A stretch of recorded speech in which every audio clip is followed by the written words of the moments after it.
বলবে আমি এই অপরাধ করেছিলাম, পায়ে বলবে আমি সেই অপরাধ করেছিলাম, শরীরের চামড়া বলবে, চোখ বলবে, কান বলবে, নাক বলবে, এভাবে আপনার সব অঙ্গ প্রত্যঙ্গ আপনার আমার বিরুদ্ধে সাক্ষী হয়ে আপনার বলে সাক্ষী দেবে।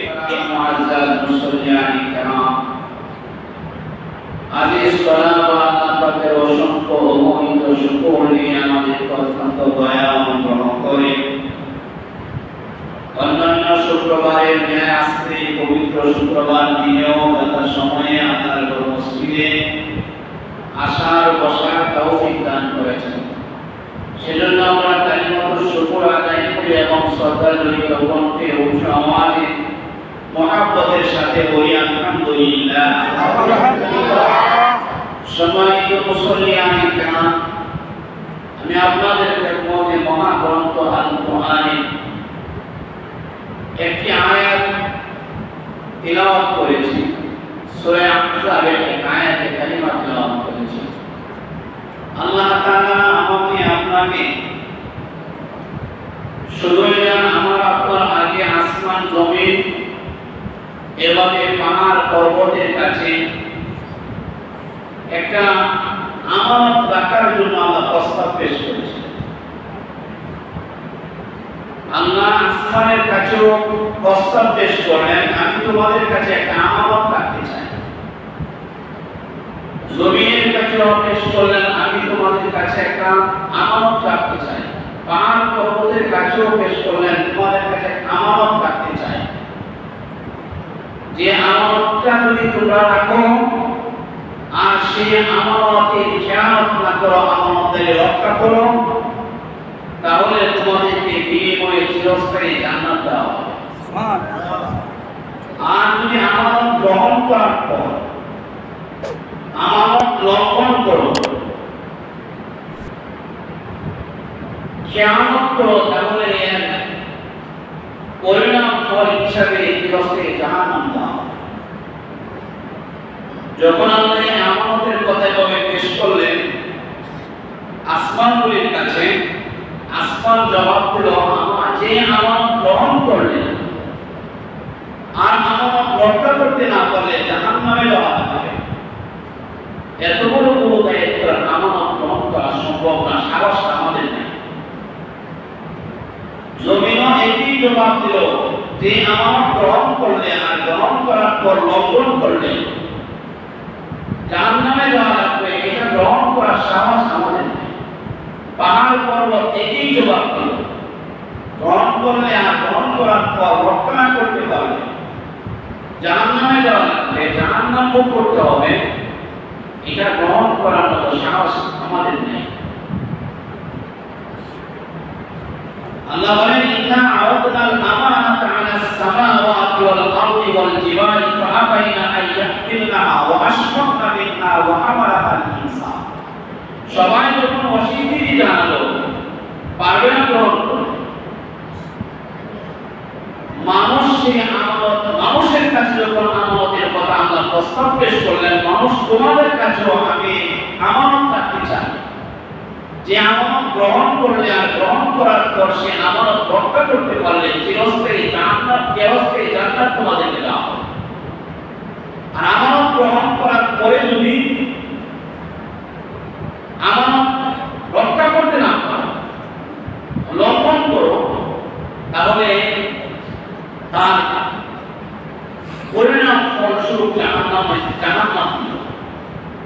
তখন আদম বুঝে শুনে আল্লাহকে জিজ্ঞেস করলেন, আগে গ্রহণ করার আগে প্রশ্ন করলেন, তারা যেভাবে আপনার নাকচ করে দিয়েছিল, আসমান জমিন পাহাড় পর্বত যেমন নাকচ করে দিয়েছিল, আদম সরাসরি নাকচ করে নাই, মানুষ সরাসরি নাকচ করে নাই, প্রত্যেকখান করে নাই। মানুষ আগে জানতে চাইল যে আল্লাহ সে আমানতটা কি, সে আমানতটা কি। আল্লাহ বলেন, সে আমানতের নাম হলো আমার দেওয়া হালাল হারামের যে বিধান আছে, আমার পক্ষ থেকে দেওয়া হালাল হারামের বিধান রক্ষা করা, আমার দেওয়া হালাল হারাম মেনে চল, এটাই আমানতটা তোমার কাছে আমি রাখতে চাই। যদি সে আমানতটা রক্ষা করতে পারো চিরস্থায়ী জান্নাত। হালাল হারাম মেনে চলতে পারো, চিরস্থায়ী জান্নাত। আর যদি লঙ্ঘন করো তাহলে পরিণাম হিসেবে জানাবে। তখন আল্লাহর কাছে মানুষ আবার বললেন, আল্লাহ এই আমানত যদি আমরা গ্রহণ করি, সে আমানত রক্ষা করার মতো ক্ষমতা আমাদের দিতে পারবে। সুবহানাল্লাহ। দেখছেন, পাহাড় পর্বত কিন্তু এই কথাগুলি বলে নাই, আসমান জমিন এই কথাগুলি বলে নাই, সরাসরি প্রত্যেকটা কোরআন পারব না। যেটা গ্রহণ করার পর লঙ্ঘন করলে জাহান্নামে যাওয়া লাগবে, এটা তো মানুষ বলল কেন?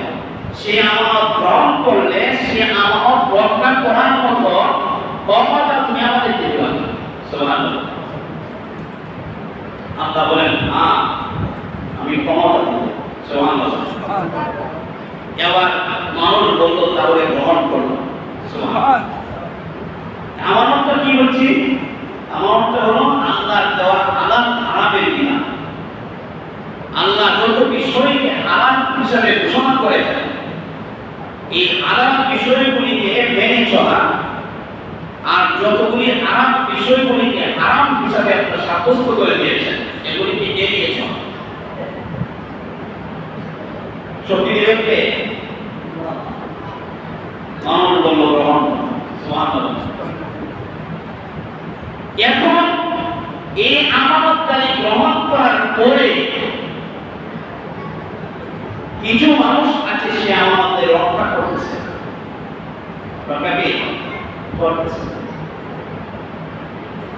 রক্ষা না করে আমানতদারি লঙ্ঘন করে চলতেছে। লঙ্ঘন করে চললে কি দিবেন আল্লাহ বলেছিলেন? হালাল বিষয়গুলিকে হালাল হিসাবে মানলেও হারাম বিষয়গুলিকে হারাম হিসাবে ছাড়তেছে। এটা লঙ্ঘন করা হলো। লঙ্ঘন করলে পরিণাম ফল হিসাবে আল্লাহ দিবেন মানুষকে। এটা জেনে বুঝে গ্রহণ করেছিল না, না জানতেই গ্রহণ করেছিল। জেনে বুঝেই গ্রহণ, জেনে বুঝে এরপরও মানুষ কি করে? আমাদের রক্ষা করে, রক্ষা না করে আমানত করে লঙ্ঘন করে চলছে। আর লঙ্ঘন করে চললে মানুষের সংখ্যা বেশি, মেনে চলার সংখ্যা কম। লঙ্ঘন করে চললে মানুষের সংখ্যা বেশি। যদি বলে কোন মানুষ যদি এই কথা বলে, না আমরা আমাদের গ্রহণ করছিলাম বা করছিলাম বলে মনে নাই, করছিলাম বলে কি মনে নাই, এই কথা বলে পার পাওয়া যাবে। তার কারণ যেমন কোন একটা বাচ্চা 5 মাসে 4 মাসে বা 6 মাসে একটা বাচ্চা শিশু থাকা অবস্থায় মায়ের কোলে বসে সে দুধ পান, আমরা দুধ পান করছি না মায়ের। বড় হওয়ার পরে 40 বছর 35 বছর বা কিছু কম হয়ে গেছে, বয়স এখন 40-50 হয়ে গেছে। এখন এই ছেলেটা যদি বলে যে না আমি মায়ের দুধ পান করি, পান করেছি বলে আমার মনে নাই, অস্বীকার করে, এই অস্বীকারটা কি তার গ্রহণযোগ্য হবে? গ্রহণ করছে না, দুধ পান করছে না, আমরা করি নাই। কিন্তু যদি বলি যে মনে নাই দুধ পান করছিলাম, কথা কি মনে নাই, মনে করে দেওয়ার জন্য মা আর বাবা সাক্ষী নেই, এই দুধ পান করছে। মা আর বাবা সাক্ষী দেওয়ার পরে সে অস্বীকার করতে পারে। মা আর বাবা যদি সাক্ষী দেওয়ার কারণে দুজনের সাক্ষীতে সে তার মায়ের দুধ পান করেছিল 6 মাস 5 মাস 4 মাস বয়সের সময় বলে বসে, এই কথা যদি মেনে নিতে পারে, তাহলে আমি আপনি কেন মানব না যে এই কথা সাক্ষী হিসাবে আমরা 1-2 সাক্ষী আল্লাহ দুনিয়াতে পাঠান নাই। আল্লাহ জানতেন কিছু মানুষ কি করবে, অস্বীকার করবে বা মনে নাই বলবে, এই জন্য আল্লাহ করেছেন যুগে যুগে যুগে যুগে লক্ষাধিক পয়গম্বর আল্লাহ দুনিয়াতে পাঠিয়েছেন সাক্ষী হিসাবে। মনে নাই বললে হবে?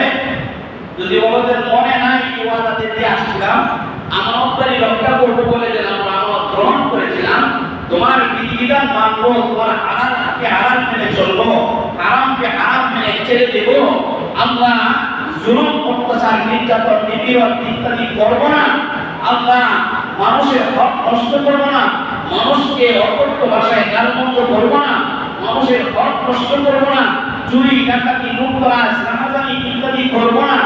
আল্লাহ সুদ ঘুষ খাবো না ইত্যাদি বলে আসছিলাম। এই কথা মনে নেই,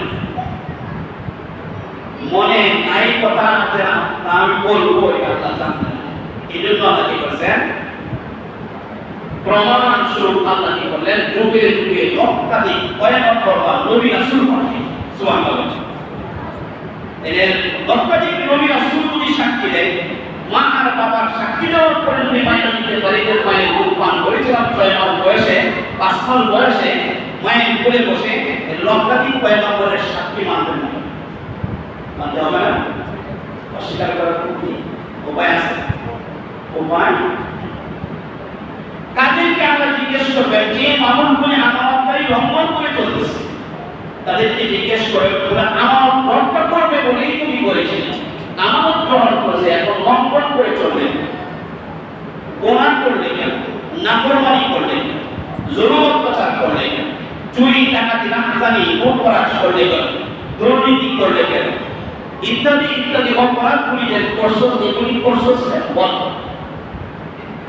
তখন বাঁচার জন্য বলবে, প্রথমে বলবে যে এই সমস্ত গুনাহ, এই সমস্ত অপরাধ জীবনে করি, সমস্ত গুনাহকে জীবনে আমরা করি, এটা দুনিয়া তো আমাদের স্বভাব। অপরাধ করে অপরাধ স্বীকার সাক্ষী প্রমাণে প্রমাণিত হয়, এরপর নামকামি করে আহ্বান করে কিনা হাসরের মাঠে দাঁড়িয়েও কি করবে, এই অপরাধীরা অপরাধকে অস্বীকার করার চেষ্টা করবে, বলবে না এই সমস্ত অপরাধ করি না। তখন সেই অপরাধকে আমরা প্রমাণ করার জন্য, তাকে অপরাধী সাব্যস্ত করার জন্য আল্লাহ তিন ভাবে আল্লাহ অপরাধীকে অপরাধ হিসেবে সাব্যস্ত করবেন। তুমি যেন অপরাধ করছি না, এই অপরাধটাকে সাব্যস্ত করার আল্লাহ 3টা পদ্ধতি গ্রহণ করবেন। আল্লাহ ইচ্ছা করলে এর 3টা নাকি বলবেন দিয়ে দিতে পারেন। বাংলায় তো জানতেন আগের থেকে, কে আমানত গ্রহণ করার পরে আমানত মেনে চলবে আর কে লঙ্ঘন করে চলবে, এটাও তো আমরা আগে থেকে জানতেন না। আমার আল্লাহ তাআলা এই ব্যবস্থা নেবেন, বলে দুনিয়াতে পাঠিয়েছি তোমাদেরকে এই জন্য, আমি জানার পরেও তোমরা যাতে জাহান্নাম যখন তোমাদের সামনে পেশ করা হবে, জাহান্নামে যখন ঢুকিয়ে দেওয়ার জন্য ফেরেশতাদেরকে হুকুম করা হবে, জাহান্নামে ঢুকবে, আর ওই সময় তোমরা এই কথা বলতে না পারো কোন অপরাধের কারণে জাহান্নামে যাইতেছে, এই বলতে হবে। অপরাধী তো অন্তর্ভুক্ত করতে এই কথাটা জানা থাকতে হবে যে কোন অপরাধের কারণে সেটি হলো আসামি হইল, কোন অপরাধের কারণে তাকে শাস্তি দেওয়া হলো, কোন অপরাধের কারণে তাকে 6 মাসের জেল দেওয়া হলো, কোন অপরাধের কারণে তাকে যাবজ্জীবন দেওয়া হলো, কোন অপরাধের কারণে তাকে দণ্ডবিধি দেওয়া হলো, কোন অপরাধের কারণে তাকে সশ্রম কারাদণ্ড দেওয়া হলো, কোন অপরাধের কারণে তাকে আপনার এটা কি করে 32 বছরের জেল দেওয়া হবে, বা কোন অপরাধের কারণে তাকে আপনার যাবজ্জীবন দেওয়া হবে। এটা অন্ততপক্ষে জানা থাকতে হবে। নিজের বলবে যে কি অপরাধ করলাম, কোন অপরাধের কারণে আমার এই শাস্তি দিল, এটাই তো আমি জানলাম না। যেন তুমি এই কথাটা বলতে না পারো যে আমি কোন অপরাধের কারণে জাহান্নামে গেছি, কিন্তু জানলাম না। আল্লাহ তাআলা এই অপরাধটাকে তাকে আপনাকে জানানোর জন্য আল্লাহ দুনিয়াতে পাঠিয়েছেন।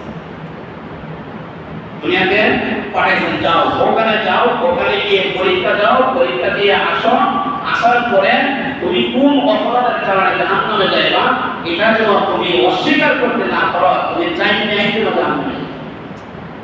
এই জন্য আল্লাহ কি বলেন, দুনিয়াতে আমাদের পাঠিয়েছেন। আল্লাহ বলেন আল্লাযী খালাকাল মাউতা ওয়াল হায়াতা লিয়াবলুয়াকুম আইয়ুকুম আহসানু আমালা।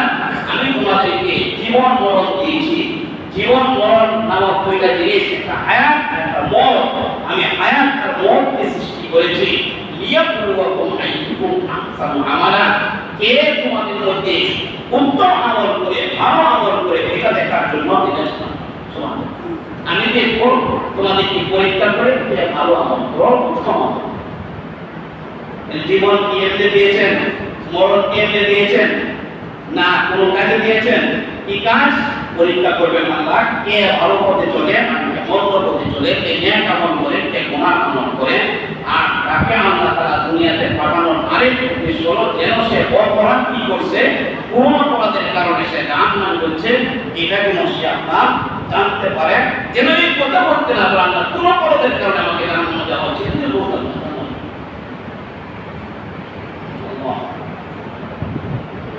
তখন সে বলবে আল্লাহ অপরাধ আমি করি নাই। যখন বলবে অপরাধ আমি করি নাই, তখন আল্লাহ তাআলা তাকে তিন ভাবে তার অপরাধটা সাব্যস্ত করবে। এক, ইয়াউমাইদিন তুহাদ্দিসু আখবারাহা, আল্লাহ বলেন যেই জমিনে দাঁড়িয়ে বসে কিংবা হেঁটে চলে তুমি এই অপরাধ করেছিলাম, সেই জমিন তোমার বিপক্ষে সাক্ষী। মানুষ অপরাধ করে কোথায়? আসমানে। মানুষ অপরাধ করে জমিনে। এই জন্য আল্লাহ জমিনকে কি করবেন? ইয়াউমাইদিন তুহাদ্দিসু আখবারাহা বিআন্না রাব্বাকা আওহাহা, জমিনকে ওই দিন কি করবে আল্লাহ তাআলা? জমিনের মধ্যে থেকে যেখানে যে অপরাধ করেছিলাম সেখান থেকে জমিন করে দিবে যে এই জায়গায় দাঁড়ায় কিংবা এই জায়গায় বসে কিংবা ওই জায়গায় হেঁটে তুমি অমুক অমুক অপরাধটা করেছিলে।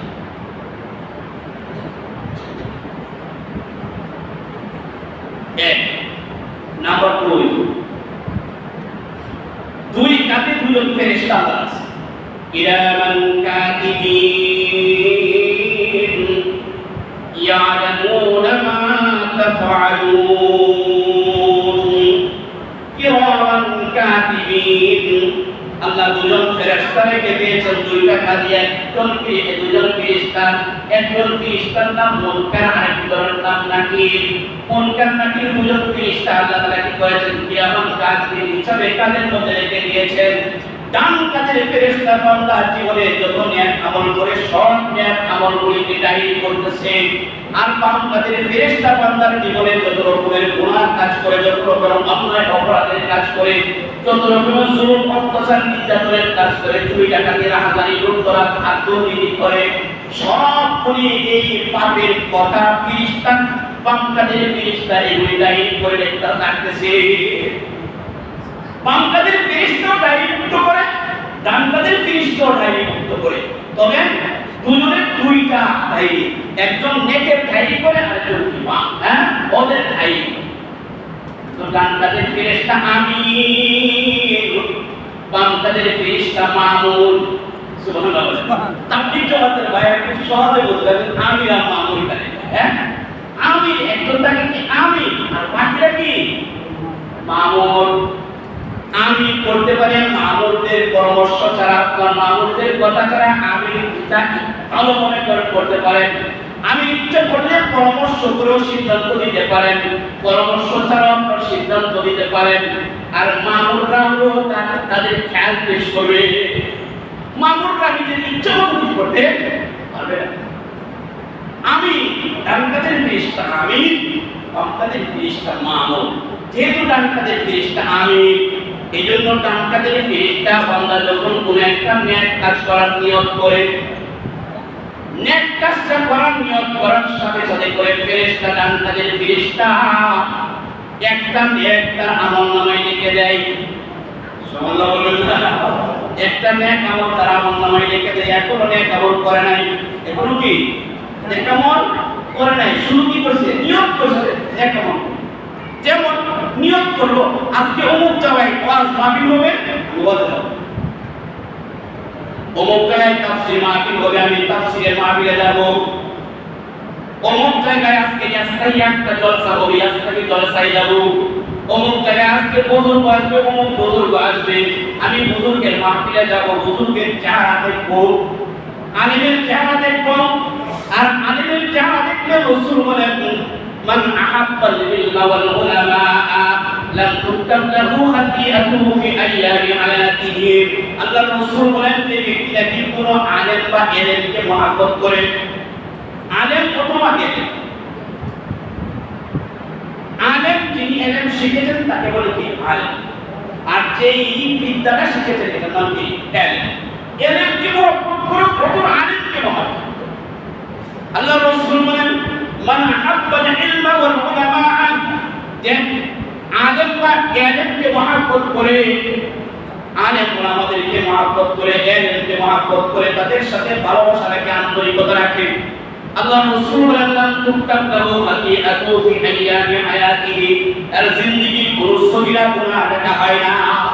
তার জিন্দেগির কোনো সগীরা গুনাহ লেখা, এটা মস্ত বড় এক নিয়ামত।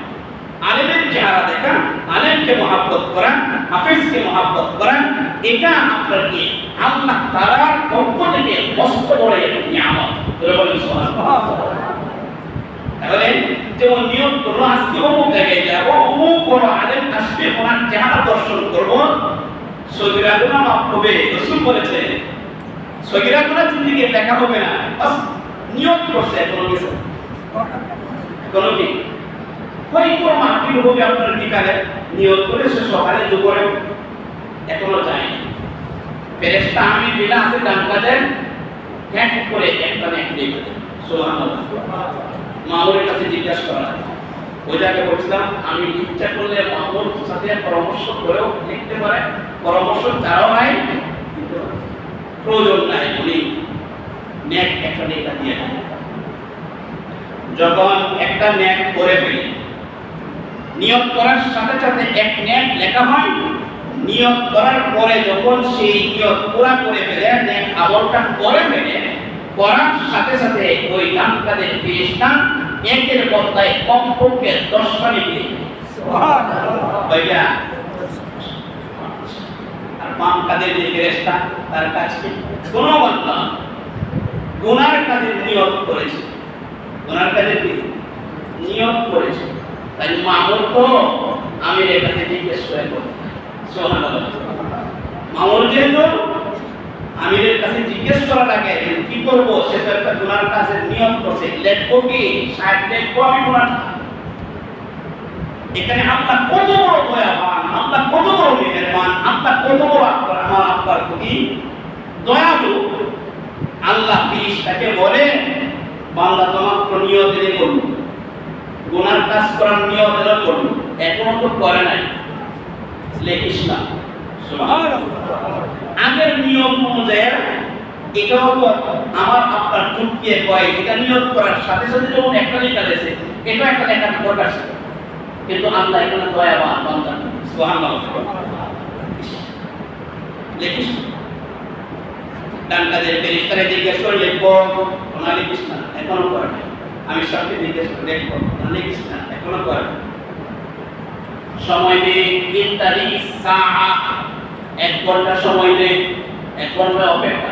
সুবহানাল্লাহ। 1 ঘন্টা অপেক্ষা করেছে, 1 ঘন্টা অপেক্ষা করেছে, বাস এখন কি করবো, লিখবো। গুনাহ তো করে ফেলেছে, আগে বলছিলেন নিয়ত করছে লেখা যাবে না, নিয়ত করছে লিখি নাই, এখন করে ফেলেছে, গুনাহটা করে ফেলেছে। যেই গুনার কাজে নিয়ত করেছিল গুনাহটা করে ফেলেছে। মনে করেন নিয়ত করছে গানে যাবে, গানে চাই নাই, লেখা বন্ধ গিয়েছে, এখন কই লিখবো, না ইত্যাদি সা, 1 ঘন্টা অপেক্ষা। সুবহানাল্লাহ। 1 ঘন্টা কি কর, এখনো লিখিস না, 1 ঘন্টা অপেক্ষা। 1 ঘন্টা যখন পার হয়ে যায়, এবার মামুর আমিরকে জিজ্ঞেস করে কি করবো স্যার, ঘন্টা তো একটা পার হয়ে গেল, লিখবো কি তার গুনাহটা, সে তো চলে গেছে কি গানের মধ্যে, সে তো চলে গেছে কি নাট্য মঞ্চে, জমাটা বাম্পার হাউজি, আমি লিখবো কি এখন। ফেরেশতা আবার বলেন ইত্যাদি সা, আরো 1 ঘন্টা অপেক্ষা। সুবহানাল্লাহ বলবে না, আরেক ঘন্টা অপেক্ষা, আর 1 ঘন্টা অপেক্ষা করে বান্দা তওবা করে না, ফিরে আসে না। আবার ফেরেশতা জিজ্ঞেস করে, মামুর ফেরেশতা জিজ্ঞেস করে, বান্দাদের ফেরেশতা বলে 1 ঘন্টা 2 ঘন্টা পার হয়ে গেছে, তোমার বান্দা অপরাধ করেছিল, তোমার বান্দা চুরি করেছিল, ডাকাতি করেছিল, রাহাজানি করে লুটতরাজ করেছিল, অন্যের উপর জুলুম করেছিল, অন্যের উপর অন্যায়ভাবে জবাব দিয়ে গালমন্দ করেছিল, অন্যকে অন্যায়ভাবে হাতের দ্বারা আঘাত করেছিল, নিরুপায় নিরুহা মাজলুম মানুষ তার উপর জুলুম করেছিল। লেখো কি আল্লাহর ফেরেশতা বলেন ইন্তাজিসা আবার কোনটা অপেক্ষা কর, বলতে পারে বান্দা বান্দার কাছে মাপ চেয়ে নিতে পারে, আর যদি আল্লাহ সম্পৃক্ত গুনাহ করে থাকে বলতে পারে আল্লাহর কাছে তওবা করে নিতে পারে। সুবহানাল্লাহ সুবহানাল্লাহ। বান্দার কাছে যদি মাপ চায় না, যদি বান্দার প্রতি জুলুম করে থাকে বান্দার কাছে মাপ চায় না, বাস বান্দা মাপ দিয়ে দিয়ে ফিনিশ শেষ খালাস। আর যদি আল্লাহর কাছে অপরাধ করে থাকে মাফ চাইলে আল্লাহ তো আর আগে মাফ করে দেন। সুবহানাল্লাহ। লিখিস কয় ঘন্টা গেল? 3 ঘন্টা চলে গেছে, অপেক্ষা। আরো 1 ঘন্টা চলে যাওয়ার পরে বান্দাদের ফেরেশতা জিজ্ঞাসা করেন, আমির সাহেব লিখো কি 3টা ঘন্টা পার হয়ে গেছে, 4 ঘন্টা পার হয়ে গেছে, এখন কি করব? ফেরেশতা আবার ডেকে বলেন ইন্তাজিসা আরো 1 ঘন্টা অপেক্ষা কর। এইভাবে 7 ঘন্টা অপেক্ষার জন্য ফেরেশতা ডানকাদের ফেরেশতা বামকাদের ফেরেশতাকে বলে 7 ঘন্টা অপেক্ষা করবে। 7 ঘন্টা অপেক্ষা করার পরে দেখা যাবে কি হয়। সুবহানাল্লাহ। 7 ঘন্টার অপেক্ষা অর্থাৎ বান্দাকে সুযোগ দেওয়া হয় 7 ঘন্টা ভিতরে সে ফিরে আসে অপরাধ থেকে আল্লাহর কাছে মাপ চাই, বলা চাই। 7টা ঘন্টা হয়ে যায়, এরপরেও যদি ফিরে না আসে এখন বান্দাদের কি করবো সাহেব? আমি সাহেব এখন কি করবো? লেখবো কি? এবার বলে লেখ, তবে 10টা না একটা লেখ। সুবহানাল্লাহ। আগের ফেরেশতা কি করছিল? একটা লেখ আমল করার পরে কয়টা লিখছে? যুক্তি এক হয় এখানেও কয়টা লেখা? 10টা লেখা। বলে একটা লেখ। কি লেখ? একটা লেখ। এখানেও আমরা দয়া করছি। সুবহানাল্লাহ। আগে দয়া করেছেন সময় দিয়ে, এখন দয়া করেছেন আপনার সংখ্যা কমে। সুবহানাল্লাহ। একটা আপ যদি তওবা করেই ফেলে তখন কি হয়? তখন আল্লাহ বলেন তওবা যখন করে ফেলেছে আমলনামা থেকে মুছে দিন। সুবহানাল্লাহ। মুছে দিন। এমন ভাবে মুছে দেওয়া হয় যে মুছে দেওয়ার কারণে তার বিরুদ্ধে হাসরের মাঠে কোন সাক্ষী খুঁজে পাওয়া যায় না। কোন সাক্ষী খুঁজে পাওয়া যায়। সাক্ষী না কয় ধরনের হবে? তিনভাবে আমরা প্রমাণ করবেন। 1 জমিন সাক্ষী দিবে, 2 ফেরেশতা সাক্ষী দিবে, 3 তার অঙ্গ প্রত্যঙ্গ সাক্ষী দিবে।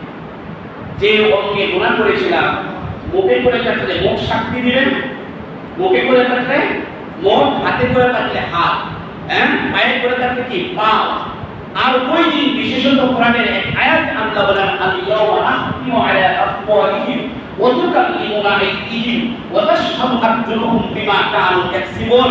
ওই দিন হাসরের মাঠে আল্লাহ অপরাধীদের জবানকে বন্ধ করে দিবেন, অপরাধীদের মুখে তালা লাগিয়ে দিবেন, মুখে কোনো কথা বলতে পারবে না, বাকশক্তি অচল করে দিবেন। বাকশক্তি অচল করে দিয়ে আল্লাহ হাতকে কথা বলার মতো শক্তি দিয়ে দিবেন। বাকশক্তি হাতকে দান করবেন, হাতে কথা বলবে, পায়ে সাক্ষী দিবে, হাতে বলবে আমি এই অপরাধ করেছিলাম, পায়ে বলবে আমি সেই অপরাধ করেছিলাম, শরীরের চামড়া বলবে, চোখ বলবে, কান বলবে, নাক বলবে। এভাবে আপনার সব অঙ্গ প্রত্যঙ্গ আপনার আমার বিরুদ্ধে সাক্ষী হয়ে আপনার কাছে বলে সাক্ষী দেবে এই অপরাধ করেছে।